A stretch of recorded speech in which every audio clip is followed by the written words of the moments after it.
Hello Cancer, Sun, Moon, Rising, and Venus signs. Kamusta po kayo? Sana po'y nasa mabuti kayong kalagayan. Welcome back po sa Star Tarot. And kung bago kayo rito, welcome na welcome din po kayo. Thank you po sa inyong suporta and I truly appreciate it.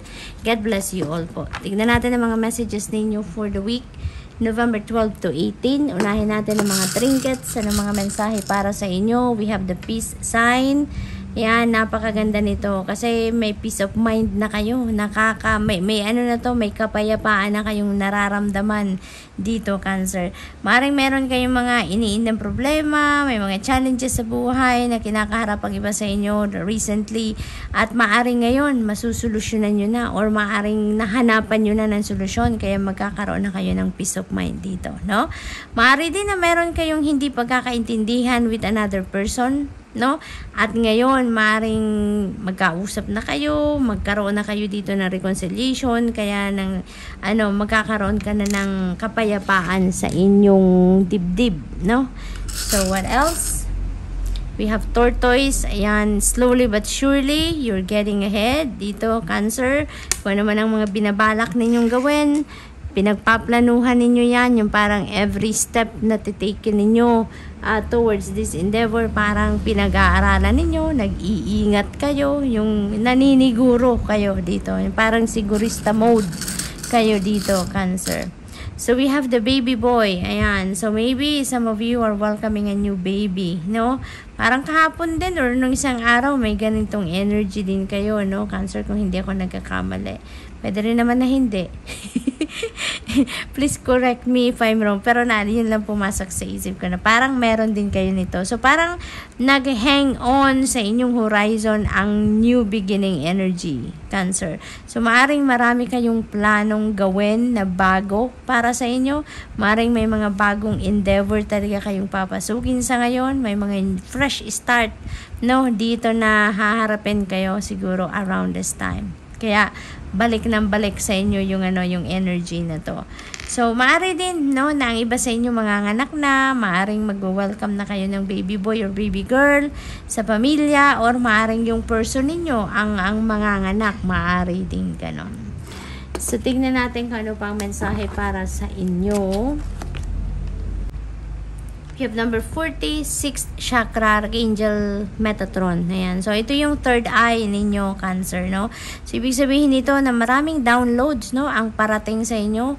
Maraming intuitive messages, no? Vision, siguro, pinapadala sa inyo ng Divine Universe dito to guide you, no? So, as you navigate your life sa ngayon, no? So, yun, marami kayong gabay.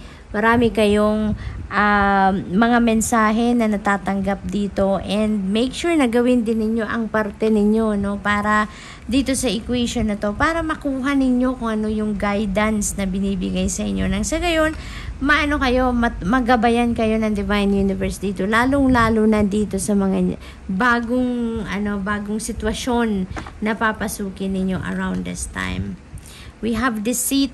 Ayan, so mag-iingat kayo, no? Mag-iingat din kayo sa mga nakakasama ninyo, mga nakatrabaho ninyo, maring ganon, or even sa pamilya, sa mga kaibigan. Mag-iingat kayo kasi merong energy dito of deceit. So maring meron ditong mag-isip na magsabotahe sa inyo, or maaring lokohin kayo, no? Maaring maring merong hidden agenda dito na para masiraan ka, yung mga ganon. You never know kung sinong pagkakatiwalaan ninyo sa ngayon. Kaya huwag kayong masyadong nagtitiwala ng buong buo, no? Sa mga taong nasa paligid ninyo. At least around this time lang, Cancer, no?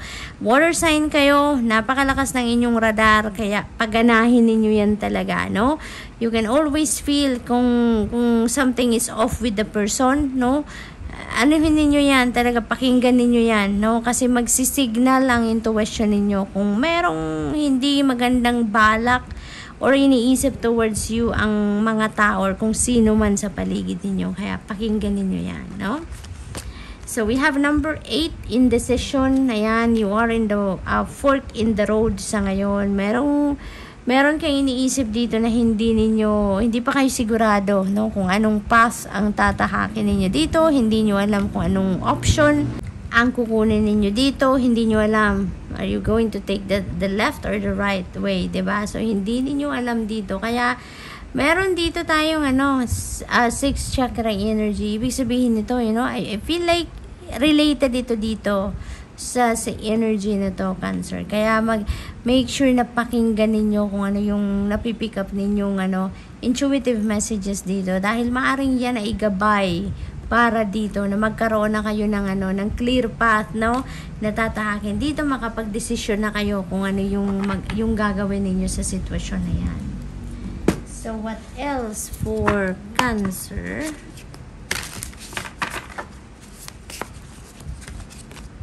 We have family, yan, wolf spirit. You know what?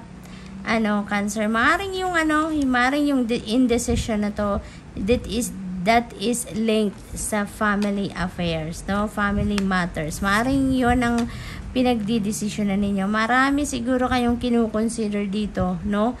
Na mga tao or mga sitwasyon, or maging siguro you're weighing things out dito. Marami sigurong nakaka-apekto sa inyong pagdidesisyon dito. Marami kayong kinukonsider na mga bagay at tao, kaya nahihirapan siguro ang iba sa inyong magdesisyon. But definitely, no, napaka-strong ng energy dito na that is related to family, no? So we have purification na yan. You know what? Kailangan ninyo dito ng detoxification, kailangan ninyo dito ng purification sa buhay ninyo in general. Hindi lang yung physical body ang i-purify, i-detoxify ninyo dito, but also your energy field, your life in general. Kasi maari, no, yung deceitful person na to, maaring mahal ninyo sa buhay yan. Maaring kapamilya ninyo, maaring person ninyo, maaring kaibigan ninyo. Depende sa inyong sitwasyon. Maari din naman nakatrabaho ninyo, maaring nasa work situation yan. Maari din gano'n, iba-iba tayo ng sitwasyon. But, yung purification energy, nasa tapat niya. So, most likely, nasa circle ninyo talaga ang taong yan. At maaring pag-isipan ninyo, time na to para pag-isipan ninyo, mag-evaluate kayo ng mga relationship ninyo, mga taong nasa circle ninyo, titignan ninyo, mapagkakatiwalaan nga ba siya? No? Loyal nga ba siya sa inyo? Talaga totoo nga bang kaibigan mo yan? Tinuturing mong kaibigan, pero tinuturing ka nga bang totoong kaibigan yan? Yung mga ganun ba, no? So it feels like to me na kailangan ninyong mag-reflect sa ngayon. Kailangan ninyo na magmuni-munit, pag-isipan ninyong mabuti kung ano yung mga kaibigan ninyo, yung mga kung sino ang mga taong nasa paligid ninyo. Totoo nga ba sila sa iyo, 'di ba? Yung nararamdaman ninyo towards them, ganun din nga ba talaga sila din sa iyo, no? Loyal din nga ba sila sa iyo tulad ng pagiging loyal mo sa kanila? 'Di ba? Yung mga ganun. Kasi maaring maraming mga energy, mga low vibe people around you dito na nasa tawag dito, mga close to your heart, kumbaga sila, pero maaring hindi sila ganun sa'yo, no? Kaya kailangan mo din na mag-isip-isip, no? Magmuni-muni kayo about that. So we have renewal energy, para magkaparehas lang sila ni purification energy. Kaya malakas ang panawagan sa inyo sa mga mensaheng ito na kailangan ninyong kailangan ninyong mag-retreat, kailangan ninyong mag-solitude, kailangan ninyo dito na self-care, yun, mga kasama na yan dyan. At kailangan ninyo na mag-declutter, no, ng energy field ninyo. Mag-declutter kayo ng isip ninyo, mga nararamdaman ninyo, no? Kasi parang maraming basura, no? Parang ganon, maraming clutter na sa energy field ninyo dito na kailangan nyo na talagang tanggalin, no? Maaari din na may mga imbalances din kayo nararanasan dito, Cancer, kaya hindi rin kayo na makapag-focus, kaya may indecision din kayo, yung ganon, hindi kayo makapag-concentrate. Maaring you have too much on your plate sa ngayon, kaya parang naguguluhan, no? Naguguluhan kayo sa ngayon, pati ang isip ninyo naguguluhan. So it is a must for you to purify and detoxify your life, no, in general sa ngayon. So, yun din ang ganap. Nakikita ko rin dito si Golden Frog, no? Kaya, si Golden Frog, that resonates with prosperity and abundance, no? So, pagdating naman sa pangkaperahang usapin, maaaring may swerte din naman kayo pagdating dyan sa section na yan ng buhay ninyo. Kaya, maaaring meron din mga financial blessings din dito na parating sa inyo, Cancer, no? So, tingnan natin kung ano pa ang ganap for you. We have Wheel of Fortune. Ayan, napakaganda. Napakaganda. Destiny is at play. Karma is at play.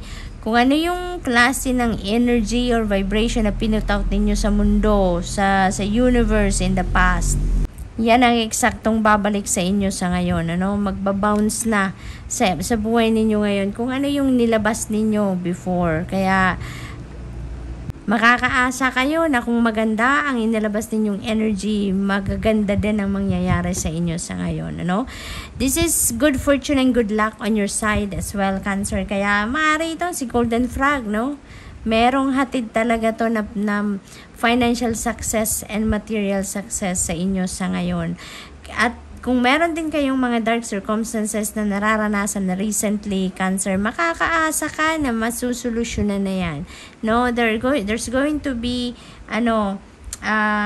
solution sa mga problema ninyo. Magliliwanag na ngayon ang mga madilim na parte ng buhay ninyo. Mababago ang sitwasyon ninyo for the better. Kasi si Wheel of Fortune, positive change, no, ang hatid nito sa buhay ninyo. Kaya maaaring yung mga deceitful people din ito, no, maaaring hindi din yan makalapit sa inyo, no, kasi si Wheel of Fortune parang to yan, gagawin dito ni universe, i-rearrange niya yung mga bagay, sitwasyon, pangyayari sa buhay ninyo para mas maging maayos ang buhay ninyo sa ngayon, no? Kung nasa baba kayo ngayon, nahihirapan, namumroblema, naguguluhan, iikutin ni universe ang will ninyo para makarating kayo sa taas, ma-experience nyo naman ang saya, ang peace, ang harmony, ang prosperity, ang abundance, no? Papunta kayo sa masayang sitwasyon dito, Cancer, no? Kaya you have nothing to worry about. So, we have Knight of Swords. Mabilis ang ganap, mabilis ang galawan ng mga sitwasyon dito sa buhay ninyo around this time, Cancer. Maaaring yung pagbabagong ito, parang isang iglap, maraming pagbabagong mangyayari, no? May surprise element din ito si Wheel of Fortune. Maraming surpresang parating, mga hindi ninyo inaasahang bagay, tao, or sitwasyon, no? Mga hindi ninyo sukat akalain na mga pangyayari ay maaring mangyari dito sa buhay ninyo. That is going to bring a beautiful and positive change, no, sa inyong sitwasyon. Kaya exciting din ito, no, sa period na to, Cancer. So mabilis ang lahat. Kaya kailangan ninyo dito na makinig talaga kayo lagi sa bulong ng intuition ninyo. Dahil, let's say for example, mga bagay na kailangan ninyong bigyan ng attention agad-agad. Maaring mag-require yan ng immediate attention, immediate action, yung mga ganon. So, maaring hindi na kayo mabigyan ng pagkakataon para mag-isip pa ng mas matagal or pag-isipan pa ng mas matagal ang bagay na yan. So, mag-tune in na lang kayo sa inyong intuition. Sundin nyo na lang kung ano yung binubulong sa inyo ng intuition ninyo, nang sa gayon nasa right track pa rin kayo, hindi kayo ma-off track dyan, ano, kung susundin ninyo ang ninyo, divine guidance. So we have the Six of Swords. Ayan, so napakaganda nito, no, napakaganda ng energy nito, kasi ibig sabihin you are moving from troubled waters papunta kayo sa calmer waters.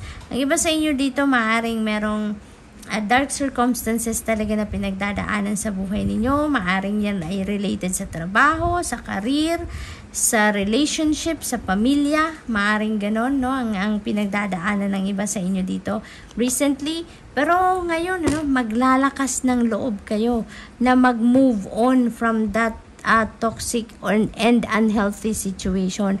Pinipili ninyo dito ang inyong sarili. You are choosing happiness, you're choosing peace, you're choosing harmony, you're choosing to live a new life dito, no, na safe kayo at masaya kayo at contented kayo sa kung ano ang meron kayo. Kaya dito, aalis kayo, no? You are leaving this situation physically, mentally, emotionally, buong pagkatao ninyo, buong sarili ninyo, tatanggalin na ninyo dito sa unhealthy situation na to, no? At pipiliin ninyo dito na lumayo kayo physically also sa sitwasyon na to, no? So, you're moving on. You're moving on from this. So, maaring isa na to sa mga pagbabagong hatid ni Wheel of Fortune, no? Yung mag-decide kayo na piliin ninyo ang inyong sarili, ang inyong kaligayahan, ang inyong safety, no? Maaari din na may travel ang iba sa inyo dito. Cancer, hindi natatanggal sa inyo, Cancer, ang travel energy. Ilang weeks na to na lagi kayong may travel energy dito. So, maaaring panay-panay biyahe talaga kayo, no?